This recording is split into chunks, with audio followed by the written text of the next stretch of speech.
बुराइयाँ तो तुम्हें हजारों की भीड़ में भी ढूंढ लेगी। ठीक उसी प्रकार जैसे गायों की झुंड में बछड़ा अपने माँ को ढूंढ लेता है, परंतु जो बंसी वाले को दिल से मानता है वो बुराई में भी अच्छाई को ढूंढ लेता है। माधव कहते हैं, किसी जीव को कष्ट देकर आप मुझे खुश नहीं देख सकते हो। वो दिन मत दिखाना कान्हा कि हमें खुद पर गुरूर हो जाए। रखना अपने दिल में इस तरह कि जीवन सफल हो जाए। जो हुआ अच्छा हुआ, जो होगा अच्छा होगा। स्वयं को मुझ पर छोड़ दो, अपने कर्म पर ध्यान दो। ऐसा कर्म ऐसा जो स्वार्थ रहित, पाप रहित हो। दुष्ट लोग अगर समझाने मात्र से समझ जाते, कृष्ण कहते हैं दुष्ट लोग अगर समझाने मात्र से समझ जाते तो यकीन मानो महाभारत कभी ना होता। जो अपने मन पर नियंत्रण नहीं रखता वो स्वयं का धीरे धीरे शत्रु बन जाता है। ज़्यादा हंसने और बोलने वाला व्यक्ति अगर चुप हो जाए तो मान लेना कि वो भीतर से टूट चुका है। जिस व्यक्ति के पास संतुष्टि नहीं है उसे कितना भी मिल जाए वो असंतुष्ट ही रहेगा। जीवन में सदैव अवसरों का आनंद लेना चाहिए। जीवन में सदैव अवसरों का आनंद लेना चाहिए, लेकिन किसी के भरोसे को तोड़कर नहीं। प्रेम में कोई वियोग नहीं होता। प्रेम ही अंतिम योग है, अंतिम मिलन है। कभी भी स्वयं पर घमंड मत करना। पत्थर भी भारी होकर पानी में अपना वजूद खो देता है। अगर ईश्वर तुम्हें ज़्यादा प्रतीक्षा करवा रहे हैं, अगर ईश्वर तुम्हें ज़्यादा प्रतीक्षा करवा रहे हैं तो हो सकता है जितना तुमने मांगा उससे ज़्यादा देने वाले हो। जीवन ना तो भविष्य में है और ना ही अतीत में है। जीवन तो इस पल में है, केवल इस पल में। कृष्ण कहते हैं, मैं विधाता होकर भी विधि के विधान को नहीं टाल सका। मेरी चाह राधा थी और चाहती मुझको मीरा थी, पर मैं रुक्मणी का हो गया। क्रोध की अवस्था में भ्रम जन्म लेता है। भ्रम बुद्धि को नष्ट कर देती है। बुद्धि के नष्ट होते ही व्यक्ति का पतन हो जाता है। खाली हाथ आए, खाली हाथ वापस चले जाओगे। आज तुम्हारा है, कल किसी और का था, परसों किसी और का होगा। तुम जिसे अपना समझकर मग्न हो रहे हो, बस यही प्रसन्नता तुम्हारे दुखों का कारण है।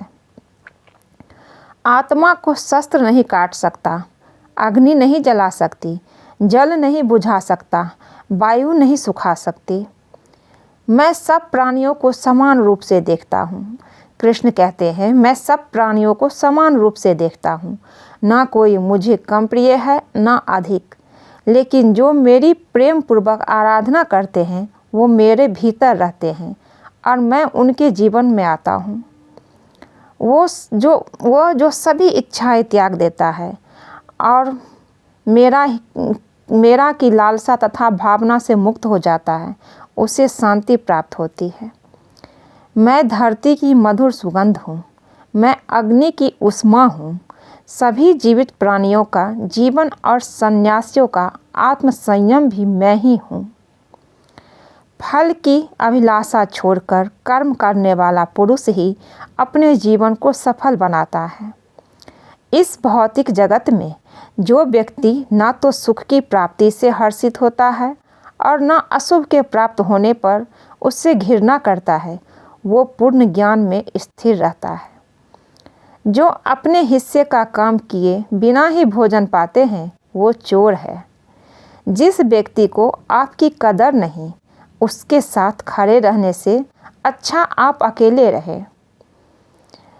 हद से ज़्यादा सीधा होना भी ठीक नहीं है, क्योंकि जंगल में सबसे पहले सीधे पेड़ों को काटा जाता है। दिव्यता केवल शक्तिशाली होने में नहीं, बल्कि वास्तविक दिव्यता दूसरों में शक्ति जागृत करने में है। जिंदगी की इस रण में खुद ही कृष्ण, खुद ही अर्जुन बनना पड़ता है। रोज अपना ही सारथी बनकर जीवन के महाभारत से लड़ना पड़ता है। अच्छी किस्मत के लोग थोड़ा भी बुरा होने पर भगवान को कोसते हैं और बुरी किस्मत के लोग थोड़ा भी अच्छा होने पर भगवान का स्मरण और धन्यवाद करते हैं। जन्म लेने वाले के लिए मृत्यु उतनी ही निश्चित है जितना कि मृत होने वाले के लिए जन्म लेना। इसलिए जो अप्रिय है उस पर शोक मत करो। मुँह से माफ़ करने में किसी को वक्त नहीं लगता, पर दिल से माफ़ करने में सारी उम्र बीत जाती है। जब आप प्रभु के साथ जुड़ जाओगे तो आपकी परीक्षा आरंभ हो जाएगी। कुछ लोग इसे दुख समझते हैं तो कुछ लोग प्रभु की कृपा। जो है माखन चोर, जो है मुरली वाला, वही है हम सबके दुख को दूर करने वाला। संसार के संयोग में जो सुख प्राप्त प्रतीत होता है उसमें दुख भी मिला रहता है, परंतु संसार के वियोग से सुख दुख से अखंड आनंद प्राप्त होता है। आज के लिए बस इतना ही। अगर ये वीडियो अच्छा लगे तो प्लीज़ मेरे चैनल को सब्सक्राइब कीजिए, लाइक कीजिए और शेयर कीजिए।